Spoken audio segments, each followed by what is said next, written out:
Saudi আরব থেকে সকল প্রবাসীর পক্ষ থেকে জানাই ঈদ মুবারক। আপনাদের সাথে শেয়ার করতে আসলাম আজ রুমমেটের সবচেয়ে বড় একটি সমস্যা। এই যে আমার পিছনে দুটি সিট দেখতে পারতেছেন, এই সিট নিয়ে যত সমস্যা রুমমেটের, যারা প্রবাসী আছে তারা বুঝবে। উপরে একজন থাকে, নিচে একজন রাত্রি যাপন করে, উপরে একজন রাত্রি যাপন করে। যে সমস্যাটা হলো, উপরে মানুষ যদি রাত্রে ঘুমানোর সময় একটু নাড়াচাড়া করে, নিচের মানুষের ঘুম নষ্ট হয়ে যায়। আবার উপরে নিচের মানুষ যদি একটু নাড়াচাড়া করে, উপরে মানুষের ঘুম নষ্ট হয়ে যায়। সারা দিন হাড়ভাঙ্গা পরিশ্রম করে 12 থেকে 17 ঘন্টা ডিউটি করার পর যখন রুমে আসে, রাতে রেস্ট করার প্রয়োজন, আর ওই সময়টা যদি তারা ঠিকঠাক মতন ঘুমাতে না পারে, পরের দিন তাদের ডিউটি করাটা কষ্ট হয়ে যায়। যারা উপরে থাকেন এবং যারা নিচে থাকেন, তাদের মধ্যে প্রায় এই বিষয়টা নিয়ে ঝগড়া হয়ে যায় যে ভাই আপনি নাড়াচাড়া করেন বেশি, ভাই আপনি নাড়াচাড়া করেন বেশি। আর এই নাড়াচাড়া করার কারণে তাদের ঘুম নষ্ট হয়ে যায়। দেখেন, এই ছোট্ট একটি রুমের ভিতরে চারটি বেড,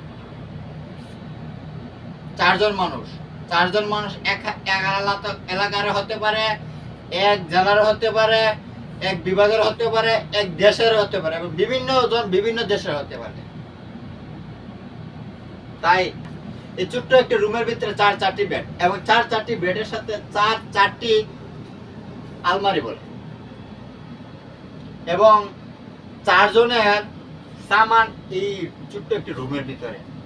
এবং অনেকে আছে পাক করে খাওয়ার ব্যবস্থা করে, এদের তারা পাক করার ব্যবস্থা ওই ছোট্ট একটু রুমের ভিতরে করে। আবার ওইটার ভিতরে এসি আছে, এদিকটা সুযোগ সুবিধা একটু বেশি। এবং তারা কাপড় চাপড়ে দেখেন কতটুকু এলোমেলো, আপনার ভিডিওর মধ্যে দেখতে পারতেছেন তারা কাপড় চাপড় কতটুকু এলোমেলো ভাবে রেখে দিচ্ছে। একমাত্র এই অবস্থা প্রবাসী ভাইদেরকে দেখতে পারবেন, আর কোথাও কোনো জায়গায় দেখতে পারবেন না। এই যে আবার অনেকে আছে রাত্রে লাইট আলোর কারণে ঘুমাতে পারে না,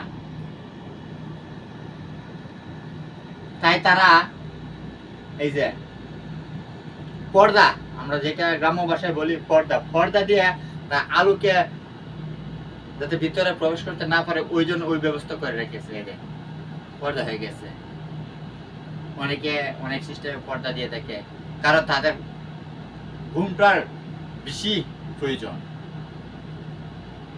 তাই যারা প্রবাসী আছেন, আপনাদের কাছে একটি অনুরোধ, যাদের রুমমেট আছে সবার সাথে মিলেমিশে সুন্দরভাবে দিন কাটাবে, যাতে করে কোনো ধরনের ঝগড়া না হয়, কোনো ধরনের দ্বন্দ্ব না হয়, এবং সবার সাথে সুন্দরভাবে দিন কাটাবে। ভালো থাকবেন, সুস্থ থাকবেন।